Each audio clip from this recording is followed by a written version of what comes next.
वाटतं 1:40ची काहीतरी last local येते. तर ट्रेन पूर्ण खाली होती. गोरेगावला ट्रेन थांबली आणि गोरेगावला एक माणूस चढला, थोडा वयस्कर होता. मग त्यांनी मध्येच एक प्रश्न विचारला, अरे तू या कंपनीमध्ये आहेस का? तो हा सर, तुम्हाला कसं माहिती? शर्टवरती. ह्यांनी त्याला विचारलं, कुठे राहतो तू? तो मी विरारला राहतो. तुम्ही उतरणार कुठे? मी माझ्या ठिकाणी उतरणार. एक काय स्पॉट आहे मला वाटतं कांदिवलीच्या आणि बोरिवलीच्या मध्ये. ह्या माणसाने तिथे उडी मारली. बोलतो ना, डोरच्या साईडला एक वॉलेट सापडलेलं भेटलं आणि त्याच्यामध्ये एक आय कार्ड होतं. त्या आय कार्डवरती त्या माणसाचा ID आणि पत्ता लिहिलेला. तो त्या पत्त्यावर गेला तर ना तिकडे एक लहान पोरगी आणि एक बाई होती. त्यांनी दरवाजा उघडला. तर हे समीर साहेब इकडेच राहतात का?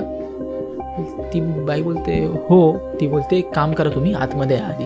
आतमध्ये येतात, बसतो तो आणि त्याची मुलगी बसलेली असते. तर तो विचारतो की पप्पा कुठे आहेत?